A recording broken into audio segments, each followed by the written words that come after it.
한국경제TV 생생한 실전 투자 정보 와우퀴즈. 월 5,000원 커피값으로 투자 정보가 내 손 안에 배달됩니다. 와우킥 N에서 만나요. 오늘 국제경제 읽기 시간은 미국과 한국 증시를 함께 살펴보겠습니다. 간밤 마감한 미국 증시가 한국 증시에 유리한 방향으로 움직였다고 볼 수 있는 여러 가지 흐름들이 있습니다. 국내 주식 투자자라면 반가운 소식이겠죠.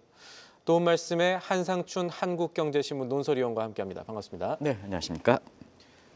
간밤 시장 보면은 우리 증시한테도 좋다라고 지금 총평을 해주실 수가 있을 것 같은데 간밤 어떻게 보셨습니까? 네, 그동안 증시를 짓눌렀던 모든 요인들이 좀 오늘은 개선됐다. 이렇게 이제 한마디로 총평할 수가 있겠고요. 예. 최근에 미국 증시는 트럼프 대통령 얘기가 잘 안 나옵니다. 왜 그러냐면 내년 그 중간 선거에 미니 지방선거의 패퇴 관계로 인해서 어떤 것을 승부수로 둘 것이냐 하는 측면에서는 내년 1월까지 노벨 평화상을 추천을 받아야 되거든요. 예. 그런 각도에서 보면 지금은 종전을 해야 노벨 평화상의 후보로 추천될 수 있기 때문에 지금 증시적 측면에선 트럼프 대통령이라는 용어가 나오지 않는 것도 증시 입장에서 상당히 좋은 요인이다 이렇게 보겠습니다. 특별히 오늘은 한국 증시의 날이다, 코리안 데이다 이렇게 용어를 사용할 수 있을 것 같는데요.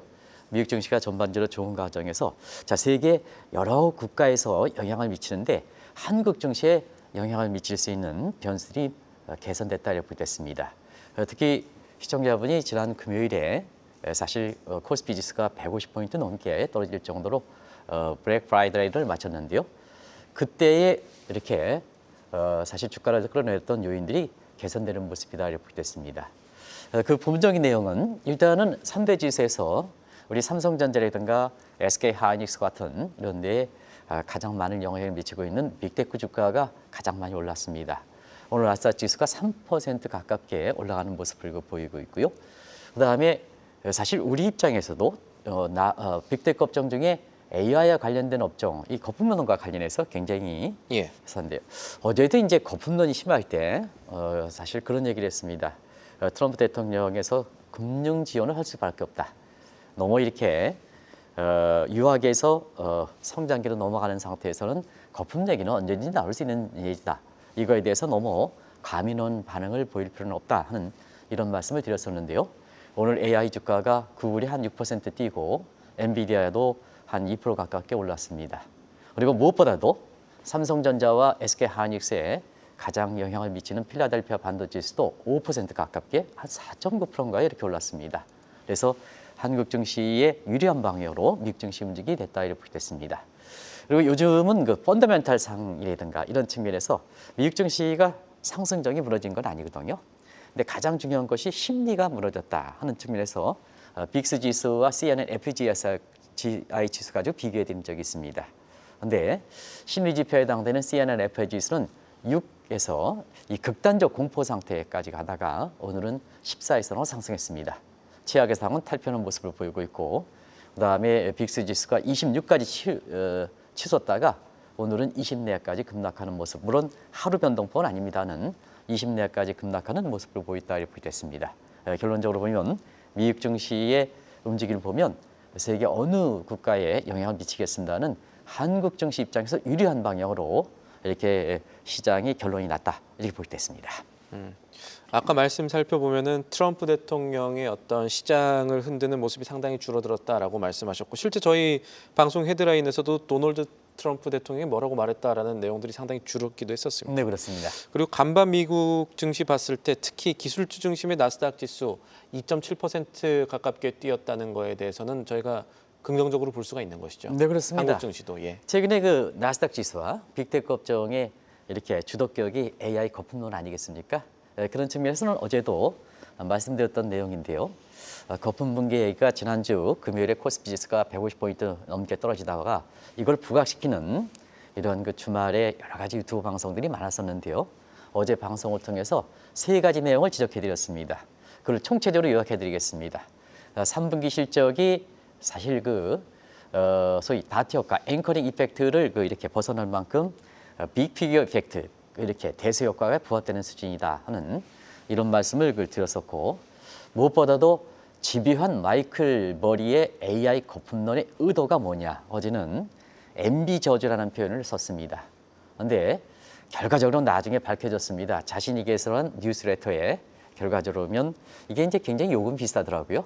예. 뉴스레터에 이렇게 사실 회원을 유치할 목적이다 하는 쪽이 이게 그 부분 이유 벌써 중에 거의 하나가 3만 명 정도 그렇습니다. 모았더라고요. 예. 부분 이유 중에 하나로 이렇게 돼서 지금 미국사에서는 투자의 고려라든가 오피니언 리더의 도덕성 문제가 지금 거론되고 있습니다.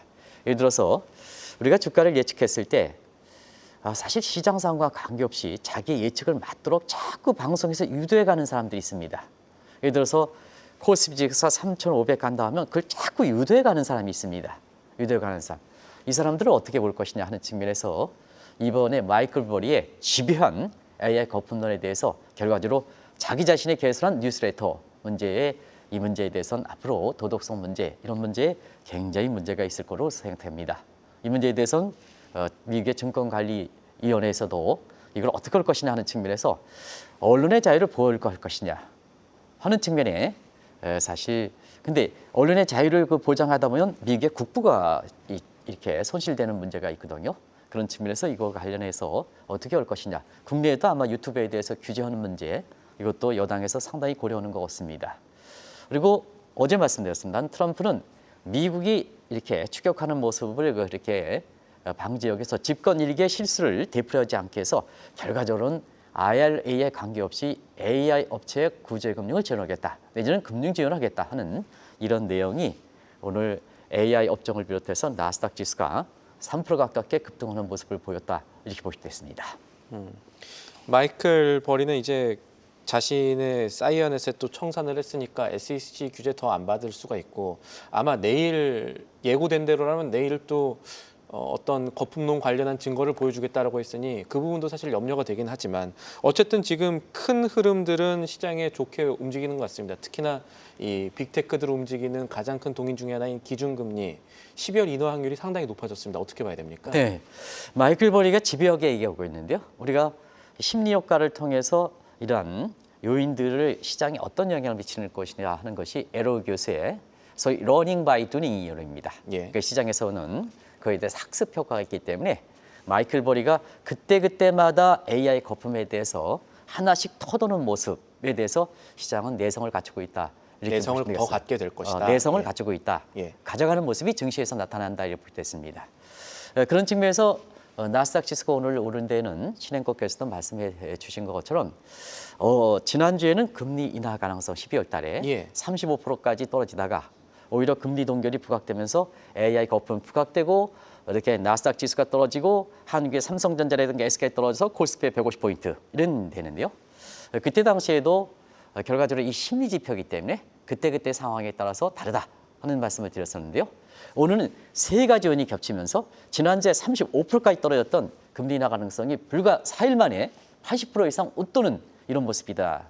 그러면 4일 만에 35%에서 80% 웃다면 뚜렷한 근거가 있어야 됩니다. 시청자 여러분, 아무리 시장에 사실 그 컨센서스 데이터 하더라도 뚜렷한 이유가 있어야 됩니다.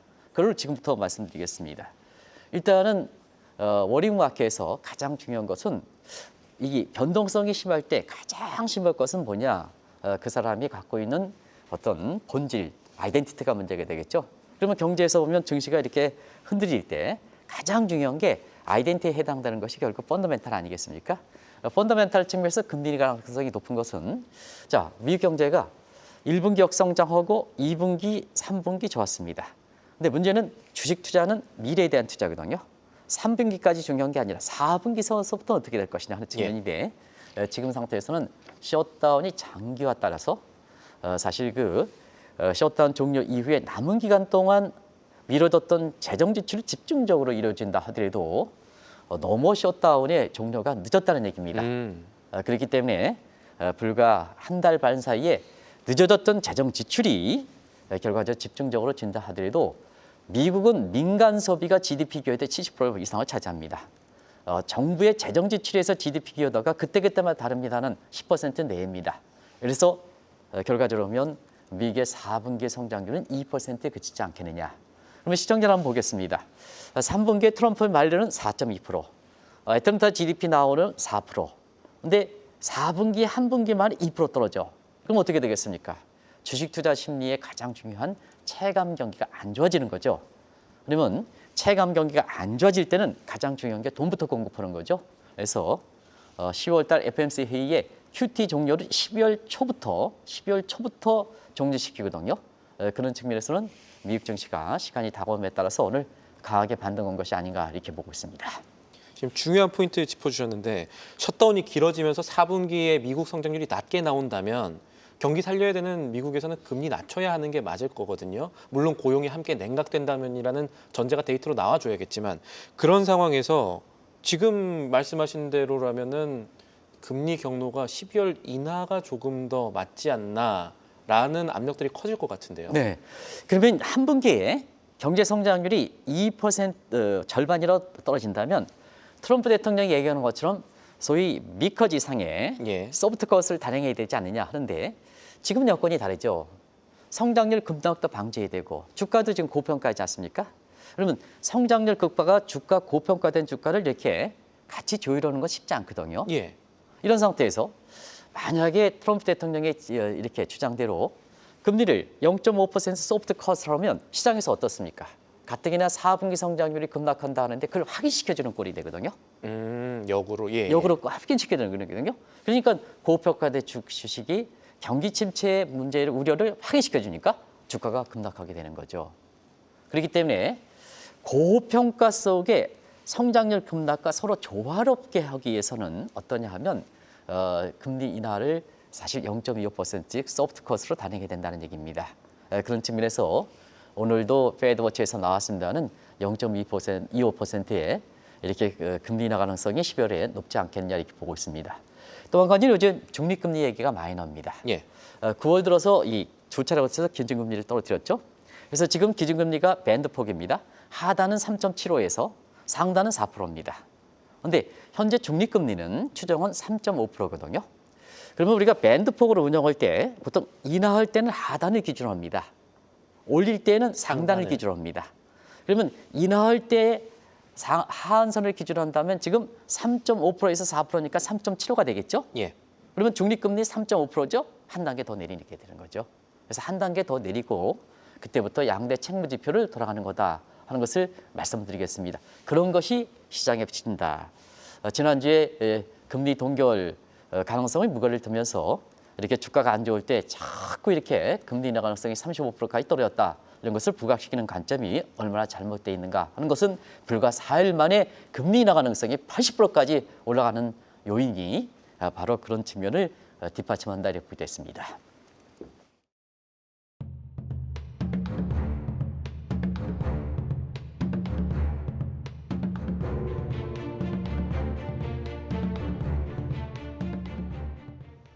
사실은 조금 전 말씀도 중요한 부분인데 미국의 물가를 안정시키는 물가에 영향 주지 않는 중립금리까지만 내리겠다라는 게 연준의 생각이라면 기준금리 하단 기준으로 0.25%포인트 내린 후에 그것이 12월이 됐든 1월이 됐든 정확하게 모르겠습니다만 아직까지는 그 이후에는 금리 인하 내리기가 좀 어려울 수 있고 이 생각을 갖고 있으면 연준 내부에서 12월에 내리는 것도 조심스러울 수 있다는 생각이 들거든요. 데이터가 안 나왔으니까요. 네. 사실은 오늘 월러라든가 이런 사람이 12월 달에는 0.25로 가지만 내년 1월 달에는 금리 인하에 신중을 기하겠다 하는 쪽에 위신들이 나왔습니다. 예. 왜 그럴까 하는 측면은 중립금리까지 내리면 그때는 어쩔 수 없이 지금까지는 주가 거품 방지라든가 리스크 매니지먼트 차원에서 우선순위를 둬서 금리를 이렇게 내려왔습니다. 근데 이것이 중립금리 하면 관행상 보면 양대 책무지표, 고용과 물가지표로 되돌아가야 됩니다. 그런 과정에서 내년 1월 달 FOMC에 왜 이런 얘기가 나올까 하는 것을 지금 양대 책무지표 가지고 보겠습니다. 자, 미국 경제 상황이 성장률을 보면 3분기까지는 경기 회복이다 하더라도 4분기에 떨어지면 과연 경기 회복이냐. 이 트럼프 정부 와서 분기별 성장률이 들쑥날쑥하거든요. 시청자 여러분 아시겠습니다는 1분기에 마이너스 0.6, 2분기에 3.8, 3분기에 4.2, 4분기에는 예상대로면 2%대. 들쑥날쑥합니다. 예. 그리고 또 한 가지는 이 성장률과 물가와 성장률과 실업과 성장률과 국제 수지 안에 소위 거시경제 반의 스테라이즈 팩터라서 정형화된 사실이 흐트러지고 있습니다. 그러면 경제정책을 추진하기가 상당히 어렵죠. 예. 기반이 취약하니까. 그런 과정에서 양대 책무지표 관련해서 통화지표를 한번 보겠습니다. 자, 인플레 지난 5월서부터 계속해서 올라가고 있습니다. 그래서 마지막으로 발표된 9월에 3%를 넘었습니다. 고용은 사실 6월 이후서부터 악화되는 모습입니다. 그래서 실업률이 4.4%입니다. 자, 물가 상승률과 실업세 전통적인 필립스 관계는 형성돼 있지만 물가가 올라간다는 측면에서 경기적 측면에서 보면 경기가 좀 회복 국면이다. 근데 고용이 떨어지는 걸 보면 경기가 침체다 하는 쪽에 소위 스태그플레이션에 준하는 커사이 스태그플레이션 국면이거든요. 그러다 보니까 어느 쪽을 중시하느냐 하는 것이 페이드 입장이죠. 만약에 지금 물가를 잡기 위해서 금리를 올린다. 고용은 악화되는데 그러면 고용이 더 떨어지고 4분기 성장률이 2%는 돼서 성장률이 더 떨어지거든요. 그러면 이때 상황은 뭐냐? 에클스 실수가 되는 거죠. 그러면 고용을 늘리기 위해서 지금 금리를 내린다 하면 물가는 더 올라가겠죠. 먹을거리 실수가 되는 거죠. 그러면 두 위험이 동시에 도사리고 있는 상태에서는 어떤 선택을 할 것이냐 하는 측면에서는 거시금융 안정성에 무게를 둔다. 그러면 지금 것처럼 거시금융 안정성을 본다면 사실 주가 거품이 해소가 되지 않았으니까 금리 인하 쪽으로 무게를 둘 수밖에 없는 이런 상황이다 이렇게 볼 때 있습니다. 지금 아마 12월 FOMC 회의가 시장에서는 80% 정도로 이 금리 인하 0.25%포인트 25bp 내릴 것이라고 보고 있는데 사실 연준 고민 많을 것 같거든요. 제가 이런 외신 보도 이후에 보고서를 봐도 조금 그런데 이렇게 사실 금리 결정하기 좀 어려운 상황에서 양대 지표 말고 볼 수 있는 연준의 세 번째 고리라고 할까요? 그런 것들은 뭐가 될까요? 네, 연준이 1913년 설립 이후에 사실 그 비밀의 요원 사원이다 할 만큼 비밀성의 원칙을 지켰습니다. 예전에 그랬죠. 예. 그래서 그게 페드의 우월성이 있기 때문에 페드가 의도대로 시장에 따라왔기 때문에 그렇거든요. 근데 정보가 공개화시키게 됐죠. 뭐 인터넷도 나오고 모두 정보가 공개가 됐죠. 언론이라는 게. 그런 과정에서 보면 시장과의 지위가 페드의 지위가 과거처럼 우월적 지위에서 뭐든지 연준의 입장대로 가지는 않거든요. 예. 그래서 비밀의 사원이 열리기 시작한 겁니다. 그래서 셉을 공개한다든가 페드의 의사록을 공개한다든가 기자회견도 한가 그런 겁니다. 그런 측면에서는 결과적으로 통화정책이라는 것은 자 정부가 페드가 시그널 주면 뭐 금리 인상이든 시그널 시장에서 반응을 해야 되거든요. 시그널 주면 시장에서 반응을 해야 됩니다. 금리 인하되어도 지금 이 상태에서 물가가 높은데 왜 금리 인하해? 하면은 시장에서 반응을 하지 않지 않습니까? 그러면 금리 인하 효과가 무력화되는 겁니다. 그런 과정에서는 최근처럼 양대 책무지표들이 서로 엇갈리게 나올 때는 결국 통화정책의 시차를 굉장히 긴 상태에서 시장의 반응을 중시한다. 그러면 시장의 예상하는 수능적 선택을 할 수밖에 없는 거거든요. 왜냐하면 재정정책에 비해서 통화정책이라는 것은 시차가 깁니다. 지금 미국 같은 경우에는 여러 가지 그랜저 싱거 태승이라든가 이런 걸 보면 통화정책의 시작이 짧게는 9개월에서 1년 정도입니다. 그러다 보니까 시장의 반응이 상당히 재정정책보다 중요하죠. 그래서 시카고 페드 외치에 대해서 사실은 그동안 금리 동결이냐, 금리 인하냐 이렇게 해서 오락가락할 때 항상 주가가 떨어질 때는 금리 동결을 부각시키는 거고 논리적 근거를 위해서 그다음에 주가가 뭐 오른다 할 때는 금리 인상 가능성, 금리 인하 가능성 이런 것을 부각시키는 겁니다. 근데 오늘 예고자 하는 것은 4일 전에 금리 인하 가능성이 35%였습니다. 근데 4일 만에 금리 인하 가능성이 80%가 됐다면 예. 뚜렷한 근거가 있어야 되는 거 아니겠습니까?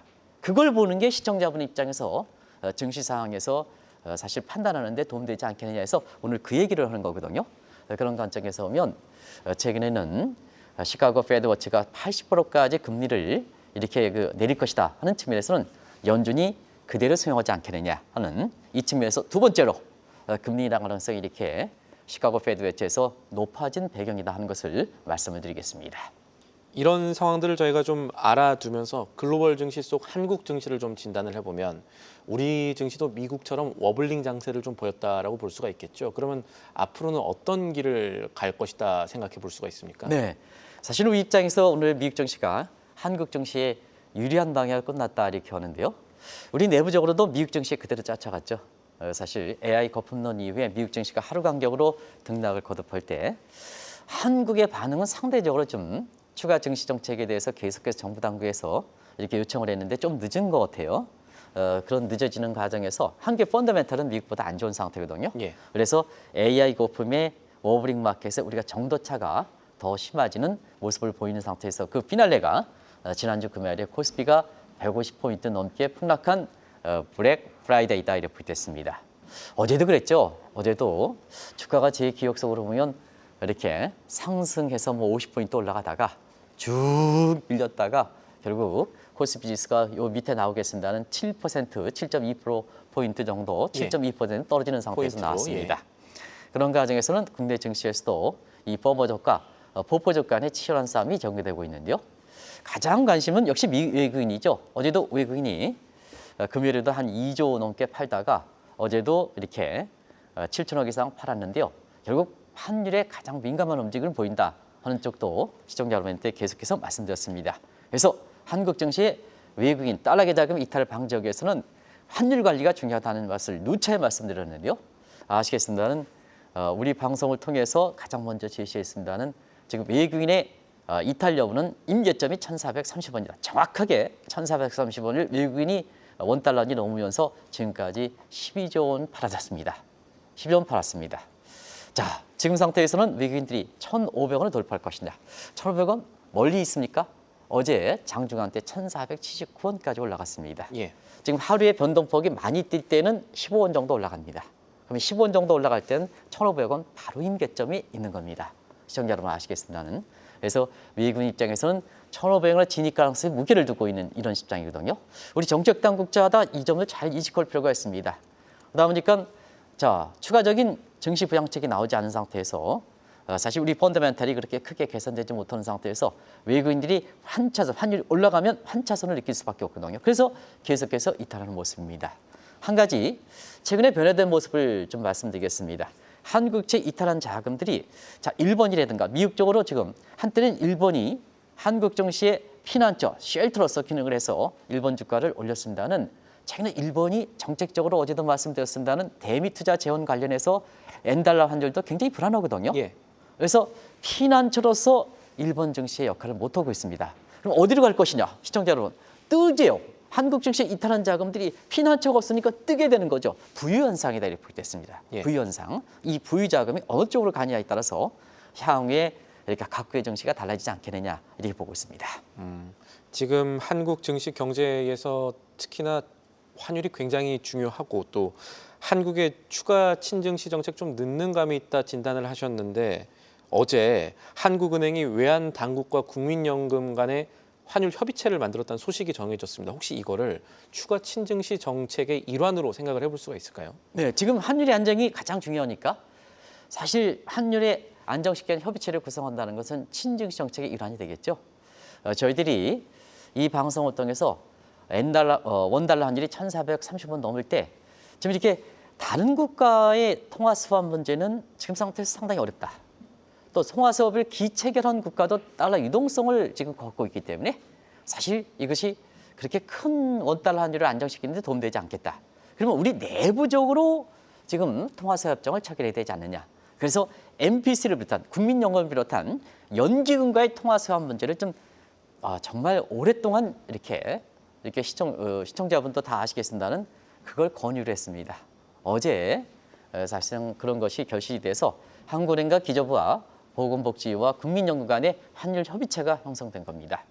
사실 이렇게 기관이 4개가 있지만 실질적으로 보면 국민연금과의 통화수협정 체결이다. 내부적인 통화수협정 체결이다 이렇게 보겠습니다. 이 내용은 왜 그럴까 하는 측면은 통화수협을 다른 국가가 체결됐다 하더라도 우리 입장에서 가장 필요한 것은 달러입니다. 근데 중국이라든가 이런 국가에서는 지금 인도네시아라든가 이런 국가에서는 달러 유동성이 경색된 상황이거든요.